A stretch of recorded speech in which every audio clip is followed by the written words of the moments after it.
Get out your quill and parchment. It's time for below grade level. It was the butler all along. Or was it? Hello and welcome to Below Grade Level, the show where we take the books that we read as kids and read them as adults and ruin them. I'm one of your hosts, Jonathan Eaton, and with me as always is Bekah Eaton. Hello. And Chris Zaleski. Hey. Hey. Guys, I don't know about you, but I am extremely ready to finish reading this book. And you know what that means. We got to bring back the old closer, John Walker. Emphasis on old. Oh, Just no. because it's the title Because of it's the book. No, because no. John, no. The decrepit closer. The old piece of shit senior elderly man. The dusty mummy man. The book we're reading, John, is called The Hardy Boys and the Secret of the Old Mill. Ooh. And the running gag has been we keep drawing old out. All right. Well, then I'm happy to be the old closer then. You're the old. I'm always happy to be wherever. The crotchety and closing crone. Yes. C cubed. John, I wrote that on the first time we what had did you write? all the extra O's. Oh, the old. Yeah, we're finishing. We're finally finishing. It feels like we've been reading this book for 100 years. Most how of it old has is been the mill? missing. That's only because we're bad at scheduling. Yeah, well, I had a kidney stone. That set us back a bit. Yeah. But John, have you read? I can't remember if we've talked about this before, but this is the first time we've ever read a Hardy Boys book on the podcast or period. I don't think any of us have read Hardy Boys before. Did you ever read Hardy Boys? I must have read them or a couple when I was a kid. Yeah. I mean, I don't remember being like super into them, but I must Okay. have read a couple. Okay. The Hardy Boys and Nancy Drew were both around a lot, so it seems like Yeah. it would be unlikely that I did not read at least a few. I know my sister was really into Nancy Drew, and I think I tried to be as into the Hardy Boys. Yeah. But I don't know how far that took me. Well, you're a boy 'cause I and like she's a the girl. idea of it. I like the idea of like, oh, boys going on adventures and like sneaking around railroad cars and stuff like that. I always liked those kind of kid detectives and kid investigators when I was Encyclopedia a kid. Brown was a good one. Yes, Encyclopedia Brown was a huge influence, And formative influence. they revamped these in the 60s or 70s, right? So it was probably around that time people Oh yeah, were there was a reading the television new show, revamped versions. like with like dreamy boys with like feathered hair, being In the the Hardy 70s? Boys. Yeah. But they had like rewritten these books and Nancy Drew around I think the 60s, 50s, 60s, 70s to modernize them more, which is funny because the like currency exchange when we were reading them is still not I mean they're due for another revamp, I guess. Yeah. But yeah, this book was originally from 1927. So this old mill has been around probably since the turn of the century. Oh my God, this old mill. This book is almost 100 years old. This book is 99 years old. Wow. How did it take us until the last episode of this book to realize that? Poor scheduling. Poor scheduling. It took you a little while to get around to it. That's all. It's fine. Bekah, do you want to catch John and the listeners up on what happened last time on The Secret of the Old Mill? Yes. So last time we learned a sad story about how Mrs. Hardy got swindled into selling their rug for counterfeit money. Mrs. Hardy, the wife of a detective who's investigating a counterfeiting ring that is so pervasive through the whole town that they're basically all on high alert, sold her fucking rug to a random guy that came to her door. Rug buyer. But she hated that rug. That's what I was going to So, say. In her defense, she did hate the Honestly, rug. if I were her, I wouldn't even be upset. Yeah. The father's name is Fenton. He gets a note threatening him to give up the case. For the billionth time, they suspect the counterfeitings at the mill. And instead of, I think, really talking to their dad about it, the boys decide to go up at night, They motorcycle to the mill, they climb up a willow tree, and they climb down through the attic. That was all I wrote because it took forever for those things to happen. Yeah, I read your notes before you came into the room, and I laughed because of how curt it was at the end. I wrote, they think it's the mill again in all caps. I also wrote, Chet tried to do a handstand on the boat and fell in the water, and I just wrote that because I love Chet. I don't remember that, but that's great. Oh, Chet. Yeah, Bekah wrote, literally what you wrote verbatim is, they motorcycle to the mill, they climb up a willow tree, they climb through the attic, and that's it. And I love that, because that's all that happened. That's all that happened in several chapters. They were like hiding in the grass. Yeah. I don't know. So now is it going to they're sneaking around the house. Yeah. Is it going to be a thing where they just show up and they investigate the old mill and they just find it? They just find the counterfeiting ring there. Is that where this is going? I think guess that has to be it. It could throw us for a loop. They're two teenage boys. I don't know what they're gonna do if they see it. Yeah. Like, I guess go tell their dad, who already suspects that it's there and is probably investigating it. They could be undercover Secret Service agents. That's what I was thinking. Like, there could be a twist, but I doubt it. At this point, I just kind of doubt it. Uncle Doc is an undercover Secret Service agent? I'm going to make a prediction. Oh, shit. Okay. I'm pretty sure cool. the I can't wait to hear ring is based at that mill. Shut the fuck up, Chris. I started writing Chris, you started writing say it down. something. Let me say something. No, this is legit. I'm just going to tell you. You guys have been talking to me about this counterfeit ring this whole time, and I got a funny feeling there's something going on at the old mill. I feel like you're right on track with these Hardy Boys. They might not be working on a secret breakfast food patent after all. They're going to be wandering around the dark going like, where are the Pop-Tarts? I know we're not going to get an answer about what a secret breakfast food patent could possibly mean, and that is the saddest part of this whole thing to me, because is it like a preservative? Is it a new flavor? Are they inventing like berry kicks or something? If they at least added that detail. If they were like a pocket made out of eggs or something, or something that was like, okay, I get it. I had this idea for a breakfast food, and I named it after my old army buddy, Captain Crunch. I thought you were going to say I named it after my old army buddy, Hot Pockets. See, what I should have said was Navy buddy, because I'm pretty sure Captain Crunch is in the Navy. Oh, I think he has a Navy hat. Yeah. Unless that's one of those... yes, Captain Crunch serves in the cereal Navy. Yeah. Okay, I actually have some sort of hot goss. About Captain Crunch? Yeah, he was never actually in the military. It's stolen valor. Oh my god. He's canceled. He's canceled. Get him out of here. All that respect and esteem that the name Captain Crunch commands. It's fraudulent. Yeah, it turns out he just bought a boat. Wait till Middle America hears about this. This explains the whole oops all berries mistake a little bit, you know, because the guy's really not. He's not qualified. He's just not qualified. He's just a buffoon with eyebrows on his hat.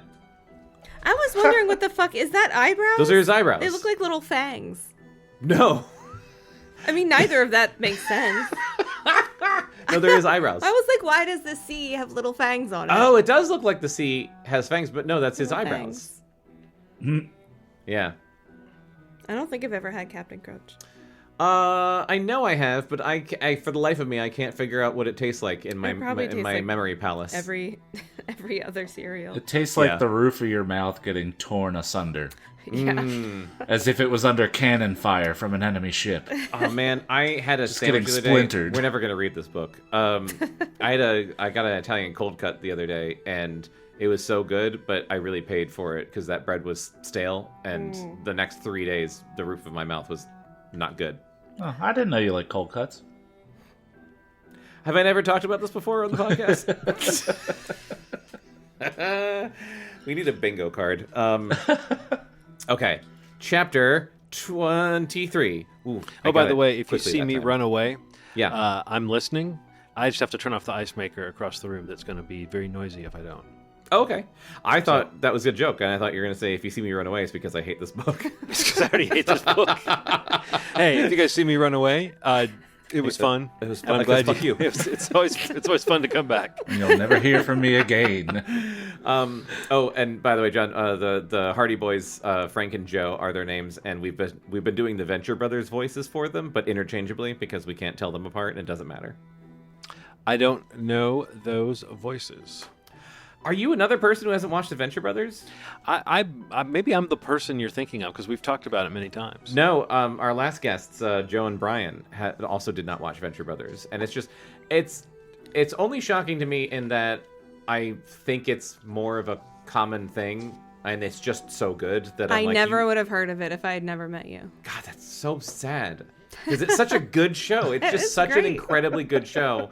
And it's a bummer Not that you wouldn't have gotten married. Not that you wouldn't have bought a house. Would have been a tragedy. The saddest part is that she wouldn't have seen that show. Would have been the saddest part. That's I say, are these they very often. Yeah. It's a grim sliding doors if I ever heard it. Chapter 23. Also, Chet, I don't know if he's going to come back, but he's Romy from Romy and Michelle. Oh, that's right. And I hope he comes back because I love Chet. Yeah, I hope Chet does come back. This chapter is called The Alarm. Oh, John's gone already. He doesn't care about it's this the book. ice maker. Frank crouched... If only he had warned us, so he didn't call attention to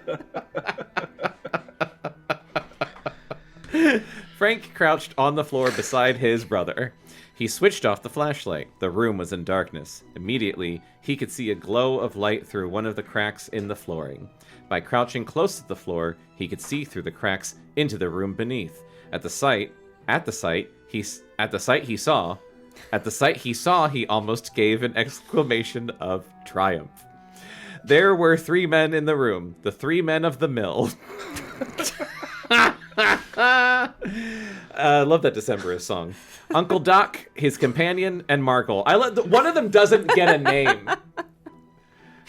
His companion. Okay, so is They're just roommates, like Bekah. writerly sleight of hand though to keep doing that? Is this been happening? Because I always think that's funny when a writer keeps someone's identity secret by never telling is you it who Paul? they are. Yeah, is Paul just sneaking in and out of jail at night? He might be. They do not have good locks on those Yeah, doors. he just stacked up some bales of hay or something and climbed over the fence. Turns out they never locked the place. And was arrested by 2 children twice. Twice. For the second time. I do hope Paul Bloom comes back. He's not going to, but I would love for him to come back also because we did John Lovitz for his voice. Oh, yeah, that was fun. John, do you know who John Lovitz is? No, I know who John Lovitz is. They were standing beside a machine that looked like a small printing press. Fuck, you don't say. Their sleeves were rolled up, and they were wearing inky aprons. The printing press was rumbling steadily, and Markle was feeding it with small sheets of peculiar greenish paper. But it was what was heaped on a low table beside the press that particularly attracted the attention of the Hardy Boys. Are we doing 2 pages? Or was that a different... Are we doing 2 pages? I can't remember. We I were. think we are, yeah. On this. Okay, yeah, okay. There they saw neat bundles of crisp new bills. They were heaped high on the low table, each bundle in a thin paper wrapper, and their denominations ranged from $5 to $50. "They're printing counterfeit money," whispered Frank. Joe nodded. A tingling excitement possessed them in their nethers. In spite of the fact that they knew the bills were counterfeit, there was something fascinating in the sight of those hundreds of crisp green bills. Their view of the room was limited, but by moving from side to side, they were gradually able to take in all the details of the little chamber. So just peeking through different cracks. Above the constant rumble of the press, they could hear the voices of the 3 men. "Once we get this shipment sent out, we'll be on easy street," said Uncle Doc. "If we can get it all placed," grumbled Markle. "We'll get it placed all right," said the other man. "We haven't had any trouble so far." "Yes, you have. One of your friends was arrested. Burgess and his crowd have put over their part of the deal pretty well." It'd be better if they'd stay away from Bayport," said Markle. "First thing we know, they'll be figuring out the money is coming from here." "Why should they?" said Uncle Doc. That fool Paul Bloom scrolled mighty down too near far. gave the game away. It's being sent around to the other towns as well as Bayport. That fool Paul Bloom mighty near gave the game away. He can't say anything. He doesn't know where the stuff is coming from. I think he has an idea we're around the mill, but he isn't sure. He won't give us away. What the fuck else is around the mill? Nothing. It's Woods. just grass and a river. Yeah. For drowning children. 2 children figured out that you guys were in the old mill because Paul Bloom was heading up like a tributary that only went to the old mill in a boat that he stole from you. Just the same, said Markle. I'll be relieved when the whole thing is over and we can get out of here. This patent breakfast food story is all right for a while. It's so believable and very clear and obvious to everyone what it means. Oh my God. But country people are too curious. The farmers are talking because we won't do any milling for them. Yeah. At least do some milling, you fucking idiots. Yeah. Let them talk. We'll be out of here by the end of the week. That last photo engraving you made for us is a good one. It would take an expert to tell it from the original. We'll make $50,000 from that shipment of 10s alone. It's good enough, admitted Markle, evidently pleased with the compliment, but I guess hiding it, because he's a man. Mm-hmm. But he's blushing a little, you know he is. Oh, yeah. He's But doing this. But I've said all along that our paper is too thin. It should have just a little more body to it, but it's too hard to imitate. The genuine banknote paper is a bit heavier. Oh my god, I didn't know counterfeiting was this boring. Don't you remember the chief of police's entire explanation of counterfeiting? No. You see this Probably number here goes to that drifted number off. there. Yeah.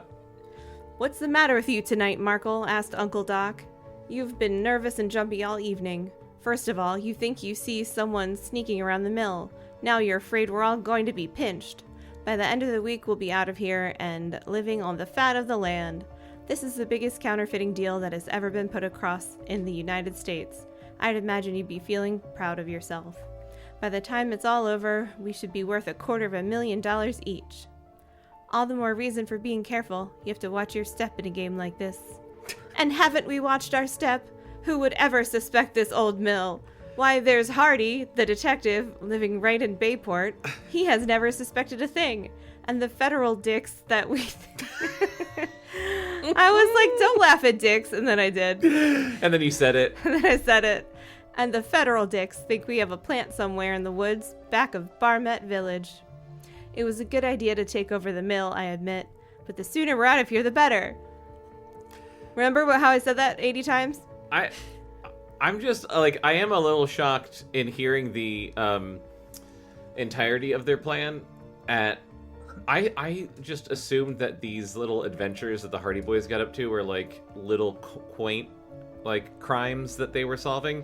This is a crazy federal crime. Like, That is a lot of money. they're, like, counterfeit money. 1927. In 1927, doing that much money, like, these dudes are gonna... Do some math. they're- What's $250,000 in 1927? Chris, you're the one. No, Chris has to That's- read next. That's at least $8 million today. I just, like, in 1927, this crime is so bad, these guys are 100% getting electrocuted because of the Hardy Boys. The only thing that could ruin our plan now is if 2 amateur sleuths happen to be listening in on us upstairs. Do you think you'd get the death penalty for counterfeiting money? That They much gave money? it to everyone back then. That's, yeah. I don't I've know. seen Jaywalking. Shawshank. Well, the last Couldn't batch wait of to kill people. The last batch of bills will be run off tonight. Tonight. Night. We'll clear out tomorrow morning and send down for the machinery as soon as we can. Frank nudged his brother, so the counterfeiters were planning an early escape. They peered through the cracks in the floor and watched the 3 men moving about as the press rumbled and bill after bill was added to the pile on the table. How much was it? $250,000? Yeah, $250,000. Yeah. $250,000. Calculating.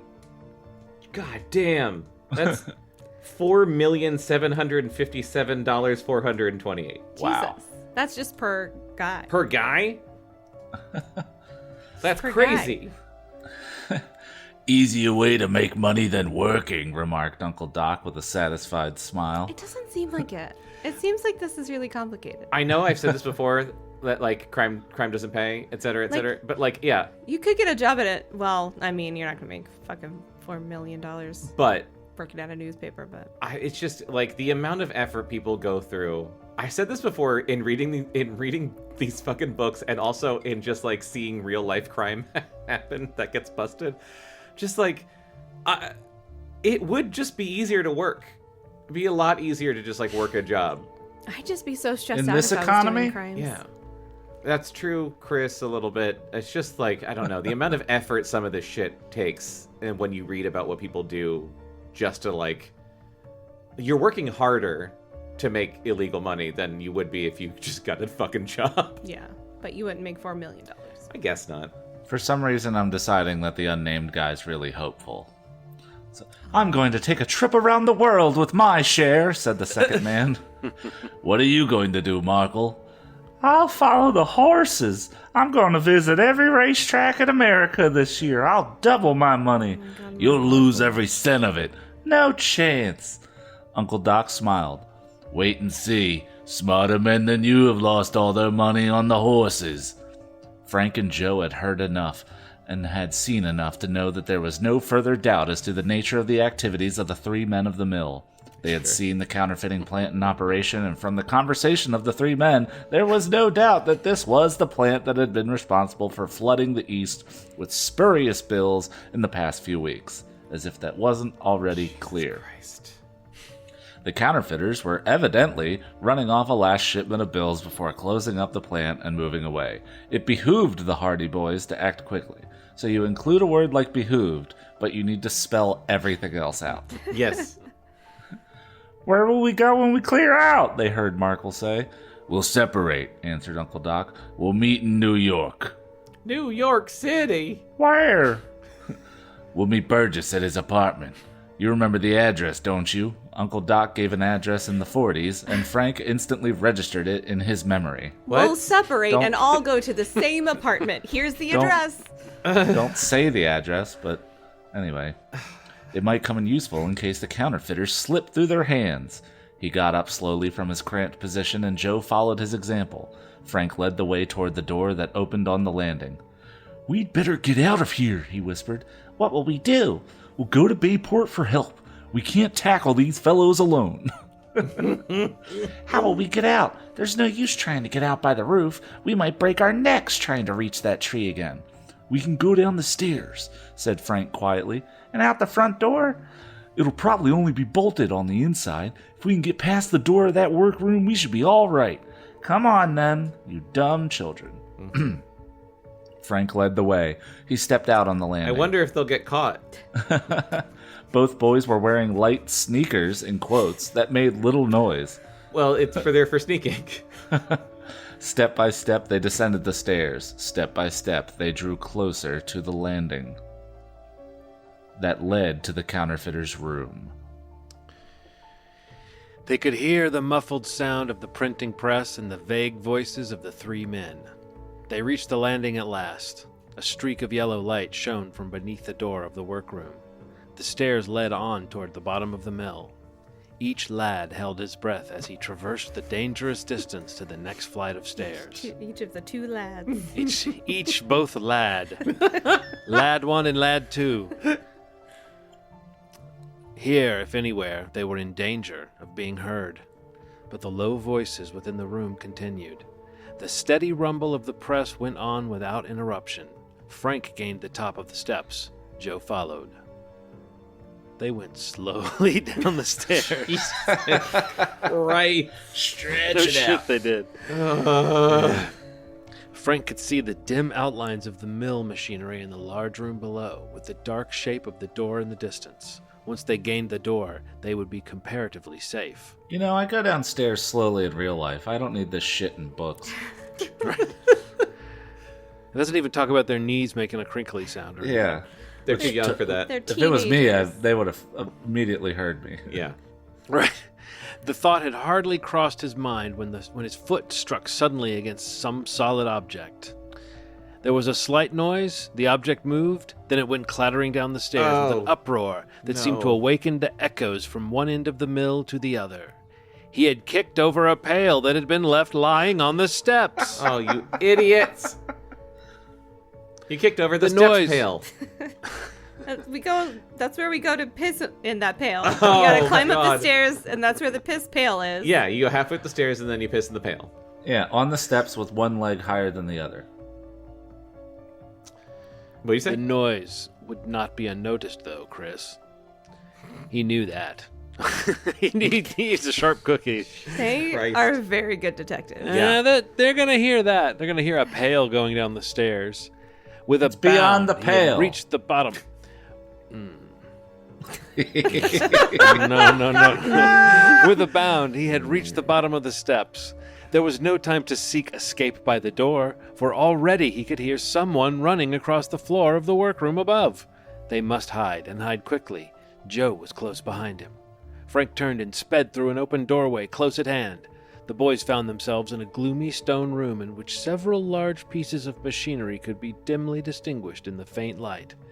From the floor above they could hear voices. A door opened. Frank glanced back and he could see a beam of light against the wall by the stairs. I'm certain I heard a noise. Oh, I'm certain I heard a noise, they heard Markle saying. I'm going to find out what caused it. That was a short page. Do you want to read this page also? I guess so.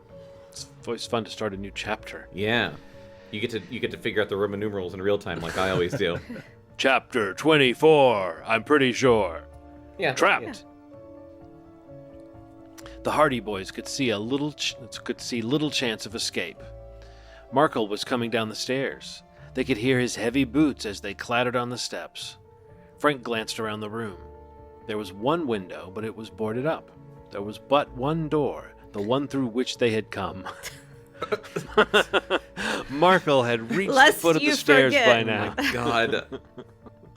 Markle had reached the foot of the stairs by now. They heard him give a grunt of surprise as he picked up the pail.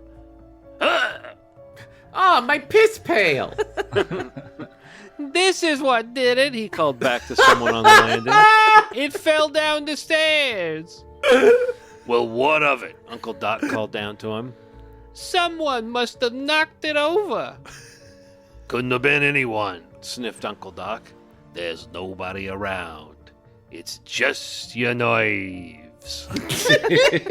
It's probably a rat. Like, I know it was the Hardy Boys, but, like, it's probably a rat. You're in an old mill. You're doing crimes. Go up and fucking check. You're doing... They're very careless. No, I always like true. that reasoning that's like, there's no reason to check. I'm pretty sure it's I'm just pretty a bear or whatever. Yeah. Pails don't fall downstairs unless somebody knocks them over, said Markle stubbornly. Ask Lester. Now, you know what, though? You're playing him so stupid. It's making me think he's stupid, but we really don't have any evidence that he's I stupid, know. do we? He's the only one with Okay. any sense of Okay, I caution. just- Yeah, he might be wondering. the smartest one, actually, just Yeah. based off of context. They just don't trust him because his voice sounds like that. Yeah. Right. He's like, I For got all a we know, high he's the IQ. most- For all we know, he's like the most bloodthirsty one.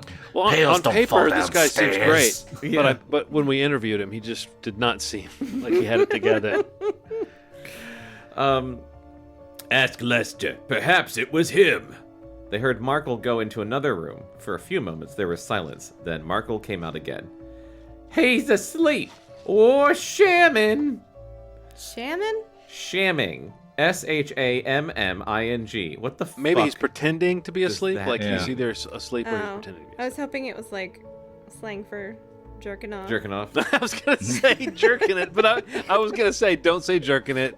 Becca won't like that. That was what I thought I too. already laughed at Dick It's the what I thought, second too. I said it. Chris, were you earlier. thinking it was jerking off? No, I used to have a joke with a friend where it's like, oh, I'm gonna go take a sham, and it was for a euphemism for shit. Oh. That's He's weird. asleep or shitting. Mm-hmm. He's asleep or shamming. You're going to say or shitting. I didn't wake it. I didn't waken him. That's what it says. I didn't waken him. If he was shamming. I think jury's He's already out awake. on him being smart. We gotta give the boy his privacy. I didn't waken him, but If this room's a shaman, don't come awakening. I ask the boy if he did it. The boy that was down here with us the whole time. Yeah. But I'm gonna take a look around just the same. His footsteps grew nearer the room in which... Did you find out what shamming means? It just means faking it. Oh, okay. It's so weird. His footsteps drew near the room in which the brothers were hiding. Frank sprang lightly in behind the open door, pressing himself close against the wall. Joe wedged in beside him. Markle came into the room. He was carrying a flashlight, and its beam illuminated the corners of the musty chamber. The Hardy Boys waited in suspense. Would he think of looking behind the door? Suddenly, there was a mutter of disgust from Markle and a rustle as something flitted out of a corner. Meow! Only the cat! Grunted Markle. You know, That's it's a real just cat. our old That's a mill real cat. cat. I thought that was a person saying meow, but that's a real cat. It is spelled out M-E-E-O-W,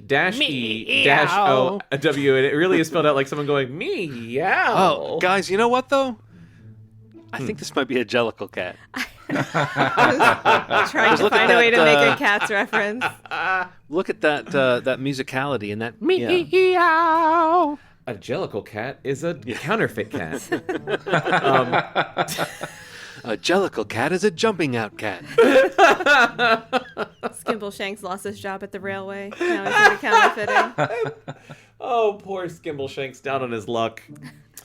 Only the cat, grunted Markle. The animal purred ingratiatingly, but Markle aimed a vicious kick at the cat. Thank God, guys, Markle. it missed its mark, however, and Markle turned and trudged out of the room. Fucking cat! He kicked I'm never gonna gonna kick that cat. I was on Markle's side. Say what? I was on Markle's side until now. Until now. Even as a criminal. He's a counterfeiter, Bekah. Yeah, but he's got the nervous type of smarts that I have also. I can relate. Oh my God. The nervous type of smarts. Find anything? Called Uncle Doc from the top of the stairs. It was only the cat, answered Markle sullenly. The brute must have been prowling around on the stairs and knocked the pail over. So you knew you had a cat, and you were like, I wonder what knocked this bucket down the stairs? Well, also, you know knew what you cats had a do? pail sitting on the stairs. Yeah. I literally, right before this podcast, I was pissed because one of our cats knocked a bunch of shit over in the basement. If I knew I had a pail on the stairs and a cat, my first thought would be, oh, the cat knocked the pail down the stairs. Oh, yeah. 100%. Well, come back and get to work. I hope you're satisfied now. I knew it must have been something like that. You know, like the cat that we own. Markle gave Came no with the answer. He came with the mill. He's a mill cat. Markle gave no answer, but went back up the stairs. After a while, the door of the workroom banged behind him, and soon the roar and rattle of the printing press broke out anew. Frank took a deep breath. All right, free cat! That's the closest call I ever went through, he whispered in relief. Let's get out of here, quick! I'd like to give that cat about a quart of cream for breakfast.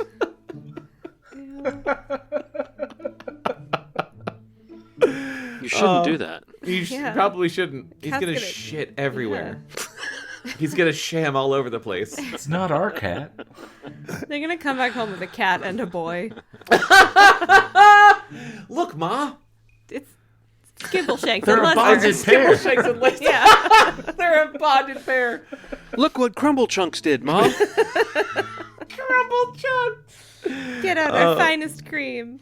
They tiptoed quietly out of the room and made their way to the front door of the mill. It was, as Frank had predicted, bolted on the inside, but he drew the bolt and the door swung slowly open. Frank placed his fingers on his lips as a sign for silence. Guys, That's what that means. to this, Joe nodded understandingly. Yes, I understand. They really are Hank and Dean. They're so fucking Oh stupid. my God, they are. Then, from a distance, came an unexpected sound. The mewing of a cat! Is it that unexpected? Both lads had to grin. Indeed. It was all Joe could do to keep from laughing outright. Yeah, they only almost died. Saved And by still some could. pussy. Cat! All right. They slipped outside, closing the door behind them. Now to get back to Bayport, whispered Frank. We'll have to hurry. They sped across the grass toward the borders of the dark wood, and not until they had reached its friendly shade did they look behind. The ghostly old mill stood by the gleaming river, dark and sinister in the clear moonlight. We'll be back, Joe said as he glanced back at the mill. With guns. There's going to be a big surprise for that gang before the night is over. Yeah, I'll say. guns. Let's get started on it. Grab your guns. They ran up through the trees until they reached the deserted road where they had left their motorcycles. Within a few minutes, they were in the saddles and roaring back in the direction of Bayport. So they just got out of there. Yeah, Really thought they were going to get, kidnapped. me too. Okay. They made the journey at full speed, but at that it was late. They made the journey at full speed, but at that it was late before the gleaming lights of the city came into view. I said all those words in the order that it says. Yeah, I believe you. I think it means, but even so, it was late before the but at that, Okay. it was late before the gleaming lights of the city came Thank into view. you. But it's a very Bless whoever came up with even so. Yeah, that's because they improved on this, right? Yeah. They read this book and they were like, fucking God. We need something else. They were here like, because "There's at a better that, it's way." just not working anymore. Yeah. Gotta trim this down. The motorcycle sped down the shore road onto the concrete boulevards, then raced through the city streets, now almost deserted, save for an occasional late trolley or nighthawk taxi. That's a thing we all know about. Yeah. At length they drew up before the Hardy home and raced up the front walk. They found their father in the house, sitting up for them. What on earth kept you out so late? Your mother, Fenton Hardy began, but Frank interrupted him. We found the counterfeiters. The what? Demanded Mr. Hardy in astonishment. The counterfeiters. Get some men and we can catch the whole crowd this very minute. Is this right? Asked the detective swiftly. Didn't he also think it was there? He also came to that conclusion separately. Shouldn't be a surprise. I think that I don't remember the dad talking about the old mill, but I remember the Hardy boys talking about the old mill and deciding to go investigate instead of telling their dad. I'm pretty they, sure wanted that to be he... sure. I think it dawned on him, too. Yeah. We found their plant. We saw them making money. We can bring you there right away. They don't know that we saw them. And they're getting ready to leave in the morning, put in Joe. Where are they? Demanded Fenton Hardy. In the old Turner Mill on Willow River. We've just come from there, obviously. We just said that. Mr. Hardy was a man who wasted little time once he had grasped the essentials of a situation.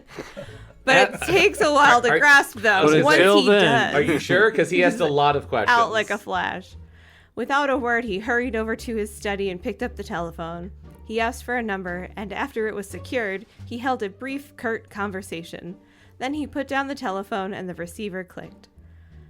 I just love how every single goddamn second is explained in real time. Oh, yeah. In this book. They leave nothing to the imagination. And then he took a step, and then he took another step, and then he opened the door, and then he talked to his son. And his steps were too short, so he actually tripped himself a little bit and stumbled. He stumbled, and he was like, oops, But no then one saw that.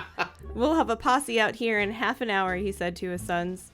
3 state troopers and 2 Secret Service men who have been working on this case are in town. Was that 1 page or 2? It felt long. I It don't could have just know. been 1. It might have just been I 1. think it was 2. Could have been 2. I don't know. Chris, you read the shitty page. All right. Half Also, the like ink's the missing. answering everything with a question is a very dad thing to do, at least for my dad. Mm-hmm. It's just like, you need to take me to the hospital. What do you mean you need me to take you to the hospital? My knee exploded. What do you mean your knee exploded? Anyway, What will do that you be mean? enough? There are 3 in the counterfeiting gang, Frank told him. Okay, we'll have enough. And now tell me how you found out about the old mill. Briefly, Frank and Joe told him how their suspicions had first been aroused by the mysterious activities about the mill, how they had visited the place and found that strangers were not welcome, how they had finally resolved to investigate for themselves, and how they had that night gone to the mill and seen the counterfeiting plant in actual operation.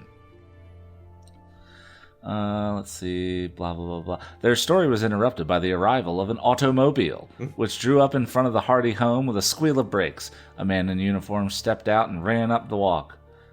"Here are the officers," said Mr. Hardy. "Come along." They left the house and met the officer on the steps. Mr. Hardy spoke to him. "They are at the old Turner Mill on Willow River," he said quietly. "I suppose you know how to get there." "Can't say that I do," said the officer. "Not by car." "Follow the shore road and then cut in on that deserted loop. It used to run right past the mill before the shore road was built."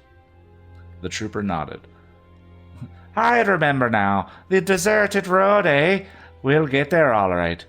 Better leave the car back on the road some distance and go the rest of the way on foot." I am trying to wrap my head around. I don't know how to get to the mill. It's the road that goes to the mill. Oh, okay. Yeah. I know that one. I was going to say, not to backseat write this book, but, like, couldn't you just skip that whole fucking conversation and been like, they're at the old mill. You know how to get there, right? Yup. Yeah. Also, like, I'm a fucking cop in this town. Not to backseat, you're backseating the writing of this book, but, like, isn't that the How show? big's this car? Our show? It is. It is the show. I'm going to reread that in the correct character voice. Yes, please. "Better leave the car back on the road some distance and go the rest of the way on foot," suggested Frank. "We can sneak on them better that way." They clambered into the automobile. The other men were broad-shouldered, keen-eyed fellows with determined faces. The moonlight glinted on rifle barrels and revolvers. I called it guns. They were all erect. Guns and children. Through the cool night sped the automobile out the shore road, leaving Bayport behind until at last the car turned off into the deserted road, rocking and bumping to and fro in the ruts. When they reached the place where Frank and Joe had abandoned the motorcycles earlier in the evening, the boys spoke to the driver, whereupon he brought the car to a stop. What writing. They got out and stood in a little group in the moonlit road. We're the Moonlit Boys now. Fenton Hardy was in charge of the raid, and he gave his orders quickly and with precision. Is he? He's not a cop. He has the fanciest name. Okay. The men were to follow the road until they reached the meadow between the wood and the mill. The troopers were to deploy out so as to come up in the rear of the mill. The Secret Service men and the others were to take the front way. They trudged down the road until at last they stood at the edge of the wood and they could see the mill below them in the moonlight. Then, guess what? What? I was going to say the tree troopers. The three troopers moved off to the right, keeping well in the shade, preparatory to cutting down across the meadow toward the back of the mill. Fenton Hardy, the two Secret Servicemen, and the boys, because of course they're all working together, walked boldly across the meadow. They were not seen. There was not a sound from the mill. All that fucking sneaking they did earlier. Oh my god, right? They weren't walking boldly enough if they were not seen. When they reached the front of the building, they could see the dark forms of the three troopers who flitted across the grass and waited in readiness back of the mill in case anyone should attempt to escape that way. Mr. Hardy tried the front door. It swung open. He stepped inside. The Secret Service men followed. The boys crowded close at their heels, which is totally safe and a great way to run a sting. It's a great place for teen boys to be during what could probably be a firefight. I was just thinking, Although I guess it's a raid, not a sting. If shit goes like sideways, But can they you probably imagine have guns. like Fenton coming home and being like, "Laura, sorry, the boys are dead." Well, I guess we just have to have more. Well, it finally happened. Yeah. We couldn't Well, possibly you know, funny figure out story, where it the roof was. It was take the lads to work day, and I yada, yada, yada, they're happened to do a dead. raid. Mr. Hardy tried the front door. It swung open. I already said all that. "Which room?" whispered the detective. "At the top of the stairs," Frank told him. At that moment, the door of the workroom opened, and they could see a man run out onto the landing. "Who's there?" called out a startled voice. It was hold on. "Who's there?" called out a startled voice. It was Markle. He was clearly silhouetted in the light from the workroom. "The police," answered Mr. Hardy. "Put up your hands. We have you covered." In reply, Markle flung himself flat on the floor. There was a streak of crimson, and a revolver shot roared out. Whoa. Do I keep going? Was this your... Did you read one page or two? I love that we're all losing. That was one page. That was one page. Keep going. It feels longer because I it's so thought it tedious. flew Well, by. and now I'm I thought it flew by finally, just like- because we were having so much fun. And now I'm invested because, like, now shit's going down. Now Something there's just got blood. shot. A shot roared out, Jonathan. Ah! That's one of the scariest things a shot can do. Oh, no! Mr. Hardy and the Secret Servicemen had their weapons ready, and they replied with a fusillade of shots. Oh, my God. The light in the room at the head of the landing had gone out. With a bound, Mr. Hardy reached the stairs, then raced up the steps. When he reached the landing, however, he found that it was deserted. Markle had escaped the bullets and had crawled back into the room, for the door was closed. Fenton Hardy launched himself against the door of the workroom, but it did not budge. He could hear sounds of voices, a noise of banging and of running about in the room beyond. What were they doing? Running around in the room. Just like going back and forth. Yappy sacks. What are we gonna do? We gotta break this machine down. Yeah. Oh no! Oh, no! Quick, get some breakfast food! Sprinkle cereal all over the bills. Yeah! Oh, I call it, Captain Crunch! If that, New 2-bit cereal, right? if all this book $10 ended, bills. if this book ended on the next page with the creation of Captain Crunch, I would tell people it was the finest book. Oh my God. The Secret Servicemen and the two boys reached the landing. Perfect. Like, you should have just given them guns. Right? Here, boys, do some shooting. Break in the door, snapped Mr. Hardy. Together they launched themselves against the door, and there was a splintering sound, but still the barrier held. Again! With a concerted rush, they plunged forward once more. The door fell in with a crash. Fenton Hardy switched on his flashlight, for the room was in darkness. There was the printing press. There was the table with the packages of counterfeit money, but the counterfeiters were gone. The window was wide open. The suspense. They had made their escape that way. From beneath the window came the sound of rough voices, a shot, a loud yell. Mr. Hardy ran to the window and looked out. "We got 'em, sir!" called out a voice. Underneath the willow tree were 6 figures, and 3 of the men were troopers. Each man held a prisoner. The counterfeiters had been captured. Oh, thank God. Chapter 25, The Reckoning. When the full What story... if this is all just like brutal executions of the Oh, counterfeiters? Jesus, yeah. You know, like taking them out back. Like, no, we can't take these men to court. And it's like Game of This is how we Thrones. do things in Bayport. They hand each of the Hardy Boys a pistol, and they're like, do your duty. Right. This is how you become. I a man. remember Yeah, my yeah, worst. you're a man now. You're the one who put in the call. It's your job It's to right lower up the passage. sentence. Yeah. You'll never be a good detective if you can't execute a perp. When the full story of the... if you're a detective, at some point, you're going to have a revenge arc. You're going to have to put the guy down at the end. It's going to happen. Yeah. We all know it.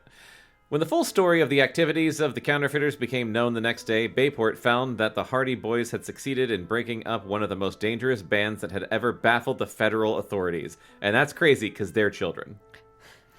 After the capture of Uncle Doc... Is everybody sitting here trying to think of dangerous bands that you could have used as a joke name? Ooh. Like that you could have said, oh, just like, and I'm trying to think of a band that would be dangerous for some reason. I wanted to say like the Jay Giles Band. Jay Giles Sex Band, Pistols. Guar looks dangerous. G.G. Allen. Yeah, Guar looks dangerous, but I think they're maybe not as dangerous as they look. But I bet Jay Giles Band are secretly quite dangerous. Yeah.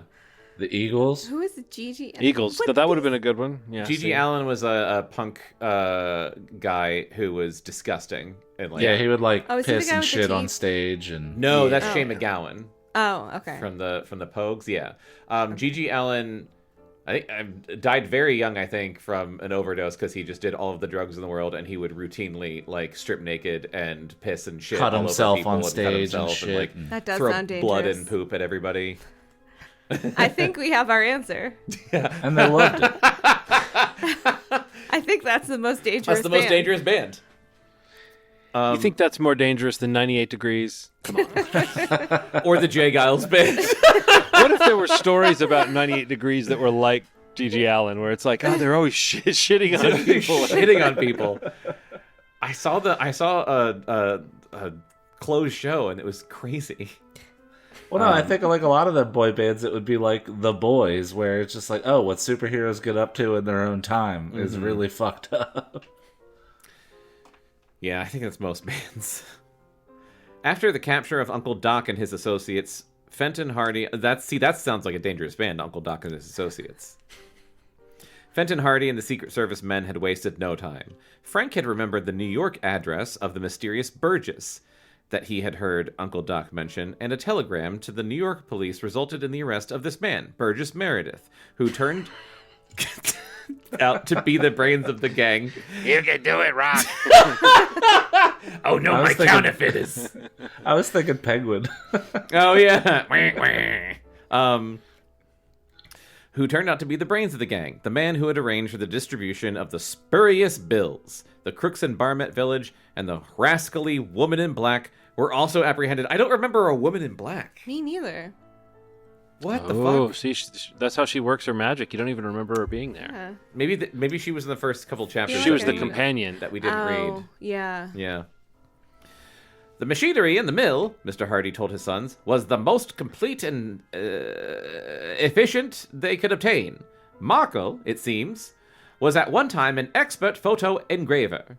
He furnished the engravings that enabled them to make such an excellent imitation of United States currency, while Uncle Doc and the other man helped him turn out the bills. Burgess Meredith saw to it that they got the proper paper and also planned the distribution. There were enough bad bills lying on the table when we raided the place to have netted them almost $500,000 between them. Thanks to the quick work of the officers, not one member of the gang had escaped. In Burgess Meredith's rooms had been found a notebook containing the names and addresses of the agents he had working for him, distributing the counterfeit money throughout the country. By the next day, every man had been apprehended. This is an insane level of crime that they I know. thwarted. Yeah. This is a national fucking like federal level crime syndicate that the Hardy Boys fucking figured out. I can't get over it. You put some respect on their name. This is what, the second book? This is like a third book, I think. Like, where do you go from here? I don't know. They catch a serial killer in the next one. Right? Yeah. The two Secret You finally solved Jack the Ripper. Someone's committing crimes for the 7 deadly sins. The two Secret Service men who had aided in the final roundup of the counterfeiters at the old What's in the box, Joe? mill. Both boys at once saying, "The Zodiac Killer." I never saw that one. Oh my god, what? I never saw that one. Zodiac? Yeah. No. It's good. You're talking about the movie? Yeah. Yeah. What else Yeah, I are we liked it. talking about? Well, I don't know. The real Zodiac Killer. The real, you I never know. saw the real You Zodiac didn't Killer? see it? You didn't see it in Zodiac Killer? Look, when I said it I out haven't loud, seen either. when I said it out loud, obviously you haven't seen the real Zodiac Killer. You Oh, would tell but- me, right? If you had. But you know what? Yes. We don't know. None of us know if We we've don't seen know. the Zodiac Killer because we very well he's, may have. as yet, unknown. That's not true, unsolved. John, because we have all seen Ted Cruz. Yeah. That's true. That's true. That's true. I've just tried to block that as much Yeah. as possible. I've That's- actually yeah. been to see several hypnotists. None of us want to We see Ted undid all Cruz, that work. but we have seen him. Saw him with a beard and without. The two Stupid beard. Secret Servicemen who had aided in the final roundup of the counterfeiters at the old mill called personally at the Hardy home. I love that they say the Hardy home. Next day to congratulate the boys. We've been working around here for almost a week trying to get the goods on these men, said one, but never once did we think of the old mill. What made you suspicious of that place? Oh my Well, God, please, let me tell God, you about the no. whole book again. Frank told him how they had first learned that strangers had taken over the mill and told them the first visit to the place. Was that 1 page or 2? It feels like 100. It I was was just enough. going to say, where the fuck is Lester? But I see his name on this page. Oh, yeah. Where is Lester? And the cat. And the cat. And the cat. To tell the truth, he said, my first suspicions were when Uncle Doc offered to give us a reward for helping save Lester from the river. He took 2 $5 bills from his pocket and offered them to us. Then the other man snatched them away from him, turned around, and later offered them to us again. The Secret Service man smiled. Uncle Doc offered you 2 counterfeit bills, and the other man was afraid they would be detected and that you would know where they came from. Also, the other million clues. I suppose that was his idea, but it made me suspicious. After that, Joe and I kept watching the place, and as everything seemed to indicate something suspicious was going on in the mill, we made up our mind to pay him a visit. And a very lucky thing it was that you did. It was a smart piece of work, and I want to assure you the government won't forget it. The government did not forget it. Before the month was out. Is that what it says? Yes. Okay. The Hardy Boys had received a check for $1,000 fucking dollars as a reward Absolute fuck. for the part they had played. That's probably way more than they're paying these cops to do it. Holy shit. That's like $15 million in today's money. Chris, I have the calculator still up. $1,000 is like $19,000 now. Do you think that's $1,000 per boy or to split? Probably Either. split. Either That's way, too much money. The It college says paid the for Hardy it. Boys Yeah. had received a check, so possibly it's split. I But think still, you gotta split it. I just remember we did a lot of inflation calculation in the last episode, also because of how much they said the rug cost, and we thought that it seemed like too much money for 1927, and it was. It was. Inflation calculation was my math rock band in college. God damn it.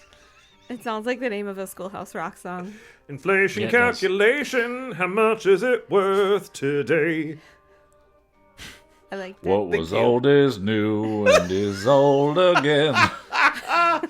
The dollar goes up and it goes back down depending on what's going on in the economy. All right. Enough money, Chet Morton said when he heard of it, to buy gas for the motorboat for a couple of years anyway. As for Uncle Doc and his gang, they were all sentenced to long terms of imprisonment. Frank and Joe made particular inquiries about Lester, and they asked their father to see to it that the boy was well taken care of. The result of Mr. Hardy's efforts in Lester's behalf was the discovery that Uncle Doc was not the boy's uncle at all. Oh, shit. But a rascally imposter who had made claim for the lad at an orphan asylum and who had planned to bring him up in a life of crime. Oh! Every we word should of have that been doing a sentence is- much more rascally voice for him, you know? Yes. Every word in that sentence was more surprising than the last. Yes, that was great. That's a great sentence. I am agog at what you just Agog. read. At the rascally imposter. John, what would have been a good rascally voice? I don't know, a little bit more like this, you know? Oh, yeah, that's very rascally. Little rascal. Fucking Hey, guys, it's buying me. a child. If you acted rascally, it's like it's really bad to be like that obvious. You know what I mean? Like, Yeah. if you want to be a rascal, it's kind of bad if you're like tipping people Yeah, off. you by gotta be acting a little rascally. innocent about Yeah. it. Yeah, right. I stole the lad! First Did I lesson, do Lester. that? This is how you open and creepily eat a can of beans. Made claim for the lad. I want to know what that means. Made claim. That's weird. This is my lad. I'm kidding. I don't want to know what that means. A well-to-do citizen of Bayport who heard of stuck the a I case. declare this lad He stuck a flag in Be Lester's my back. lad. to be my Lester's like, lad. ow! He's like, Glad to have this lad. Come along, lad. A well-to-do citizen of Bayport who heard of the case offered to give Lester a home and see that he was sent to school. The boy was accordingly assured of a brighter future than had confronted him while he was with Uncle Doc. Was it Batman? And no one was more pleased than the Hardy Boys. Was it Bruce Wayne? Probably Weird Al Lester gave him the was, news. though. yeah. Yeah. I sure But Lester did Batman adopt a child? Yeah, Robin. He wasn't a child. Well, I don't know. I only saw that one movie. Yeah. The first one he didn't officially adopt. He just called him his ward. Okay. I already don't care. Uh-oh, Chris is talking about Batman again. What was that movie? Who started this? What was that movie with Robin in it? And he's Chris O'Donnell. Batman and Robin? Yeah. Yeah, I saw that movie. Yeah. He was like a full-grown adult. And Batman Forever. Batman yes, Forever, he was like in his 30s. That is a notoriously terrible version of Robin. I remember like acrobatics. Yeah, he's a But I will trapeze. say that that's one of the first jokes you learn to make about Batman, which is the whole, what was he doing with these youthful wards? Yeah, Like, what was yeah. he doing? We're Like, my going God. to turn him into a child soldier and put right, them in exactly. constant It's danger. like, oh, this 9-year-old just lost his parents in a trapeze accident. Let me give him some weapons and Yeah, take him let me- around with me at let me night to like combat learn to train him. kill. John, you really got to watch the Oh fucking my Venture god, Brothers. Batman sounds really rascally. He does. Yeah, he was like, hey guys, it's me, Batman. I am the I knight. wish someone would have adopted me and put me into a war. I am. I am justice. I am the knight. Just you turn the bat signal on, you hear like off in the distance. Oh, rascally Batman. I just wrote down rascally Batman. Yes. When he crashes through a skylight, he goes, surprise! When he busts counterfeiters, when he busts anything, he takes like he takes whatever they're making and he bites it to see if it's real. Also, I'm pretty sure Physical. Bruce Wayne owns a skylight business. Because the amount of them that he breaks. Yeah, that makes sense. That would be a good side hustle. Not like it needs it. Oh my god, every time. Wait, the book moved. The book moved because you all talked too long about Batman. What else is new? We'll take you out with us in the motorboat, Lester, they told him. Will you? He asked, his face lighting up with pleasure. Jesus Christ. Sure, you're one of the gang now. And will you take me with you when you go detectiving? When we go what? Exclaimed Joe. When you go detectiving. The Hardy Boys laughed at this stupid child that had never been to school because his parents died and then he was stolen by a rascal. Stupid fucking idiot. Oh my God. You mean when we're trying to be detectives? We'll see, Lester. But the chances are we won't have a chance to be detectives for a long while now. That felt like 2 pages. I don't know. Counterfeiters don't start operating around Bayport every day, you know. And it's a good thing they don't, Joe added. But the Hardy Boys were destined to have other adventures, in which they were to have opportunities of displaying their ability as detectives quite as timely as those which had fallen to their lot in the affair of the old mill. That was a lot of words that I didn't Why understand are we as like I was barreling reading the them. camera right now? Yeah. Like this is once again like this is when the Batman music would come in like. I'm gonna restart that paragraph. Yeah, go ahead. But the Hardy Boys were destined to have other adventures in which they were to have opportunities of displaying their ability as detectives quite as timely as those which had fallen to their lot in the affair of the old mill. That was too many words. What some of these happenings were will be related in the next volume called The Hardy Boys, The Missing Chums. Holy shit!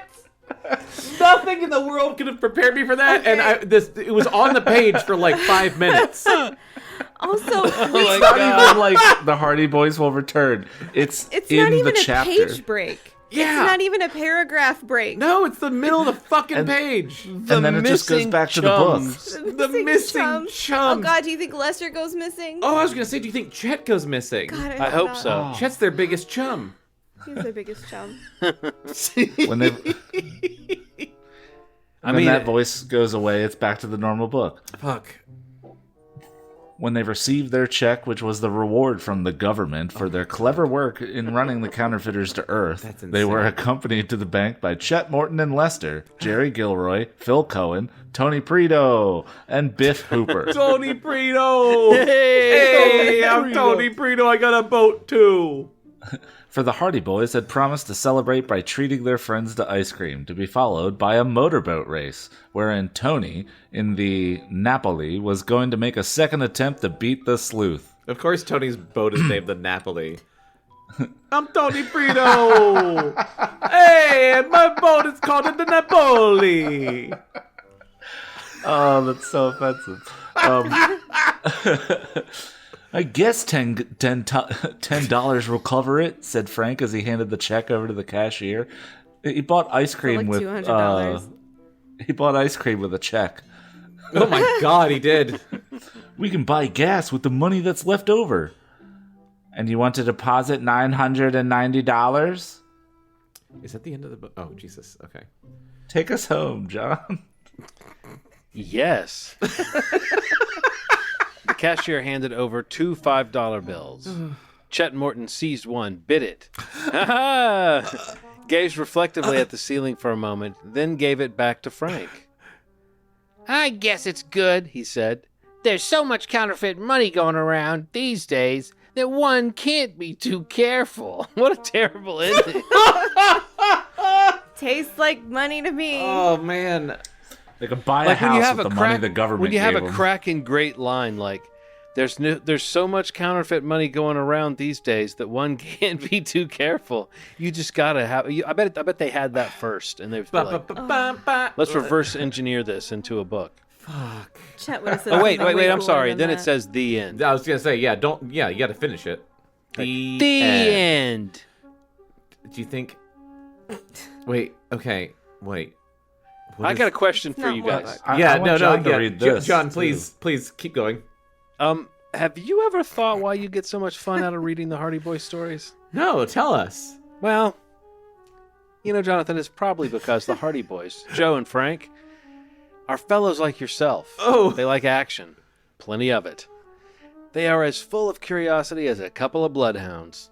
And just leave a mystery around, and they'll be in it before you can say, Sherlock Holmes! It's probably, too, because they like a wisecrack almost as well as they like Aunt Gertrude's cooking. And because they think girls are no. all Say right. it, John. Oh. Say it, John. Say it, John. In their place, and by that I mean the boardrooms of America and the halls of power. Oh my god.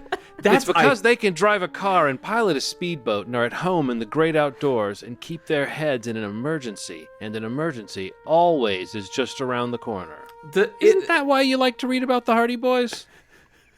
Well, fellows, another treat's ahead of you. Every sentence is awkward.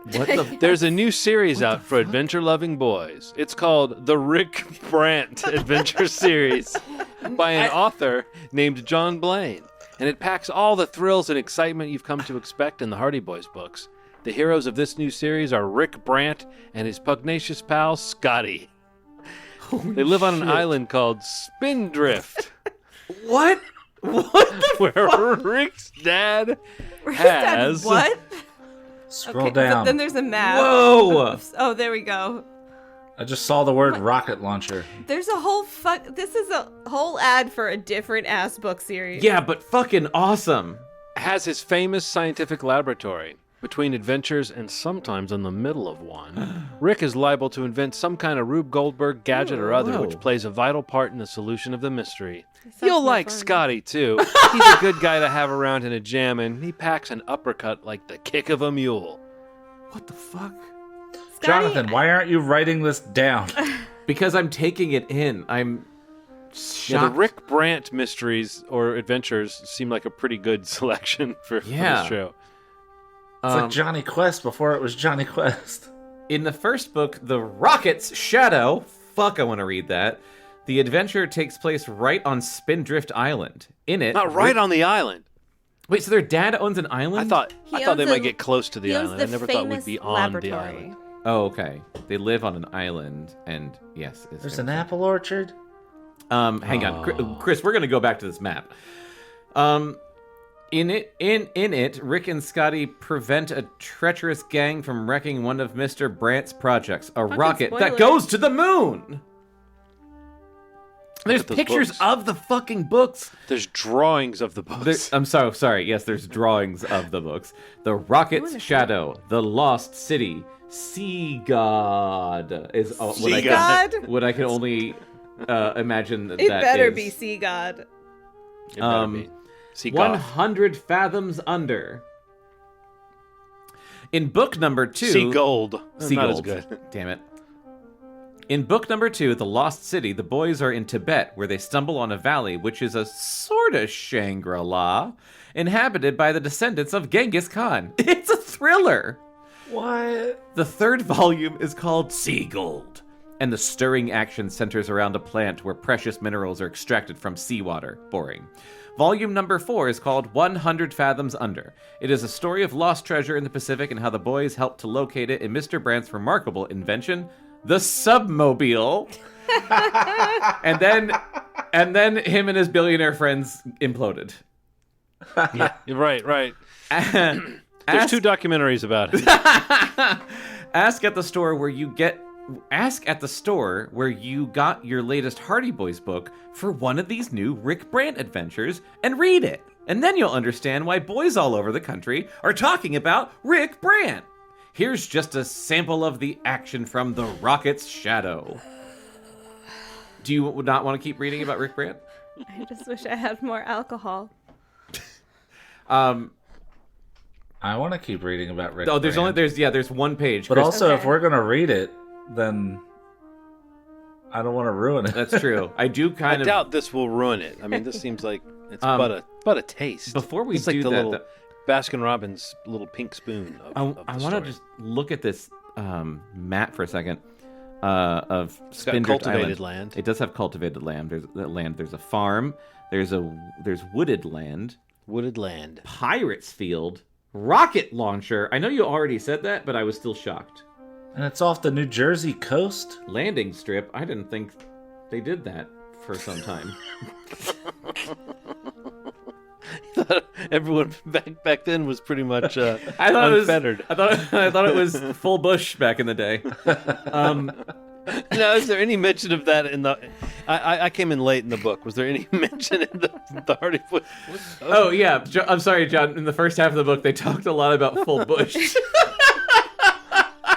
That they were crawling through. It'd be so great if it's just every time a character was introduced, it was like you described. Here's the what they status of had their going bush. on downstairs. Yeah, they're full bush. And it was unkempt.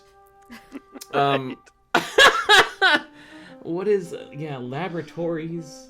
Yeah, Cliff, there's a laboratories, cliff. woods, Oh man, shores, tidal water. flats. I mean, come on, this sounds like an island. Oh my god, it's right off of New Jersey. This is New Jersey coast. Ew. Hey. Hey, oh look over there! Hey, it's Spindrift Island. Oh shit, is that Rick Brandt? Hey, Scotty. You'll like Scotty. You'll like him, I swear. Holy shit. Okay. I don't know. Are we done? What's happening? I think we're think out we're of done. book. Yeah. Well, we're definitely out of book, and there's a page of Rick Brandt to read, but I do kind of like I don't know.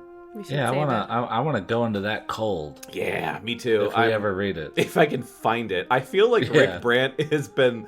If you asked anyone, they'd be like, "That's never existed." Also, I lost just want to to time. acknowledge that the book literally said almost as much as they like girls in their place. Yes. Italicized. Wow. Yeah. That is Yeah. wow. I'm not surprised. 1927. Okay. So, John, what did you think of the Hardy Boys? I think they're fine in their place. Now, you know what? I think they seem like a couple of. I'm telling you about these guys. They seem like a couple of guys who are going to keep getting into messes and keep getting into mysteries. And I mean, I don't know. I really wonder what the future holds for them now that like they've been part of such a huge operation. So I mean, I don't know. I'm a little worried about them. I'm excited for them, and I'm a little worried about them. Yeah. And I'm also worried, about the people that are close to them. If they keep crossing The these chums. criminals, The chums. the chums could fall into like the clutches of some of these people that are maybe getting revenge or something. I mean, it's like, you know how it is like in like Spider-Man or something, where like it's the Yeah. people around him. You got Yeah, he wears they a might mask have- for a reason. Yeah. They might have thought about. I was going to say the Hardy Boys should think about like masks and fake identities and things like that, because Well, I it think sounds at like this in the point, very next book, the chums get into some trouble. see, that's what I'm saying. The chums are in peril. The chums are in peril. The chums are once you can't risk your chums. I mean, that's honestly You can't I like imperil the your Hardy chums. Boys, but I think that they have imperiled their chums, and I can't stand that. Well, also like with the boat, like there's some chum in the water. Jesus Christ.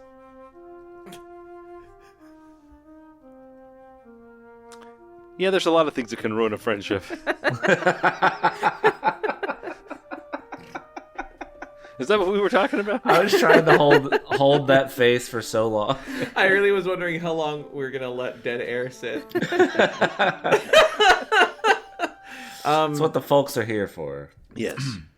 Well, I know at one point the Hardy Boys meet Nancy Drew because they do a crossover, and I do think at one point we should do a Nancy Drew and the Hardy Boys. And right now, I feel like this happens with a lot of these books, where right now I'm like, I never want to read another fucking one of these Hardy Boys books again. And I know that like 2 years are going to go by and we're going to be like, we should read a Hardy Boys again.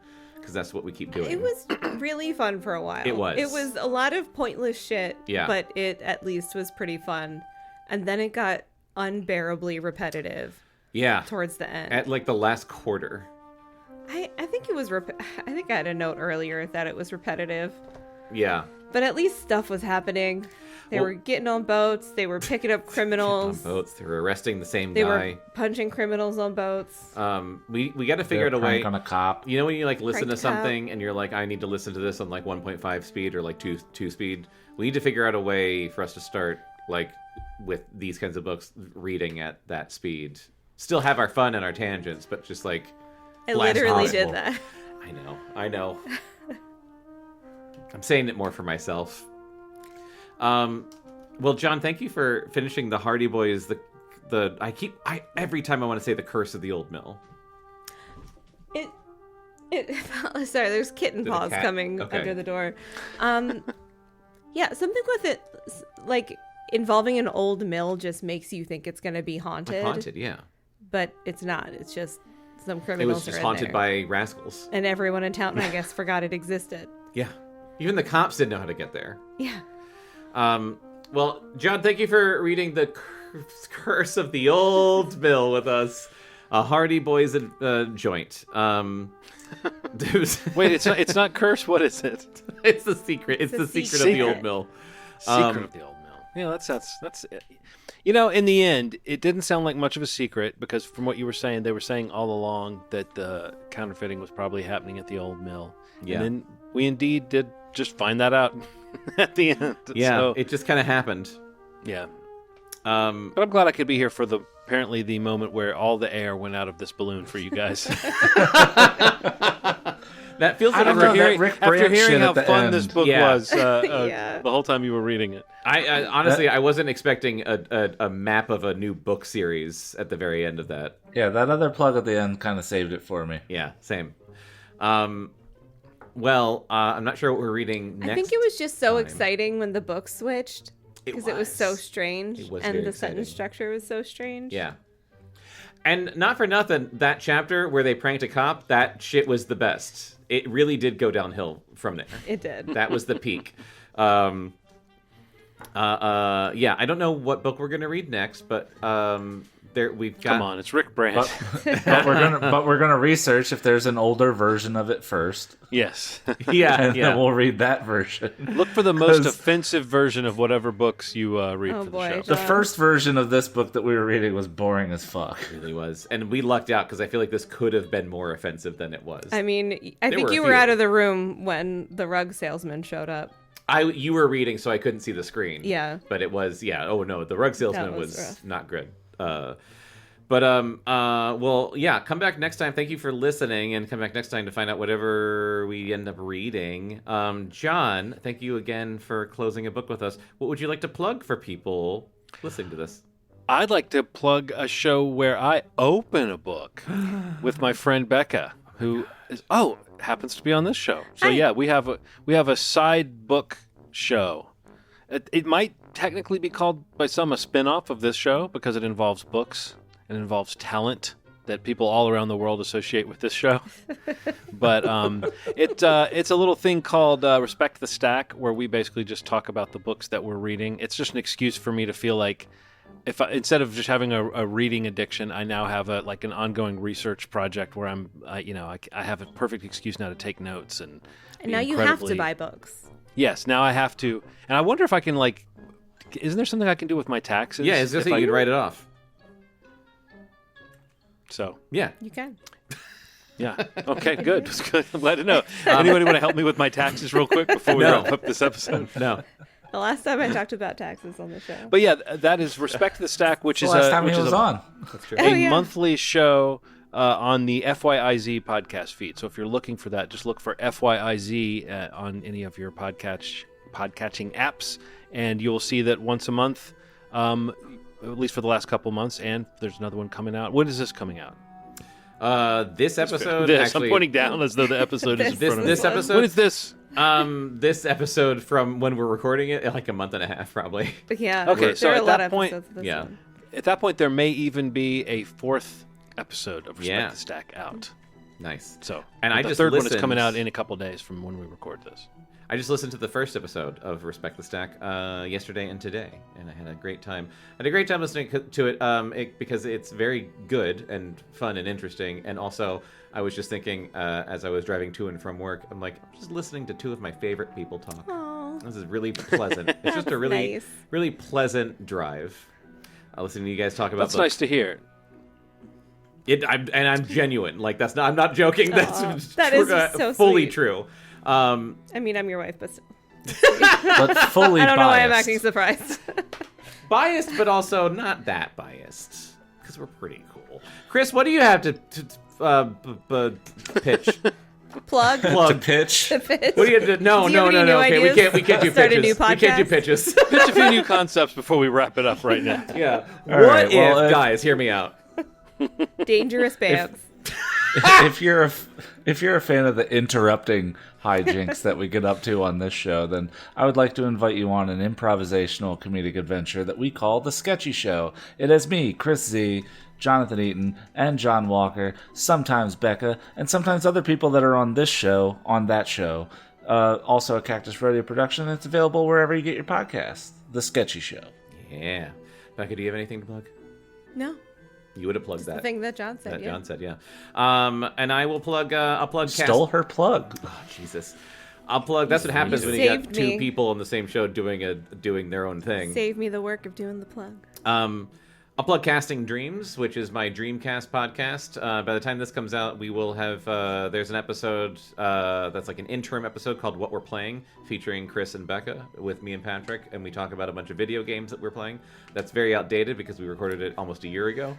And then hopefully right after this episode will be another special episode of Casting Dreams. I don't want to say exactly what it is because we haven't recorded it yet, but I really hope that in a month and a half we will have. And we're working on season 2 right now, and that should be coming out this year as well. You can follow Below Grade Level on Instagram and TikTok, and you can follow Cactus Rodeo where all this stuff is, except for John's stuff, on Facebook and YouTube. Thank you for listening, and come back next time to see what we read. We love you. Bye. Bye. Bye. Thank you. Below Grade Level is a Cactus Rodeo production. You can subscribe to and follow Below Grade Level on TikTok, Instagram, Spotify, Apple, and wherever you find podcasts. Contact us at podcast@cactusrodeo.com and discover more of what Cactus Rodeo has to offer on Facebook and YouTube.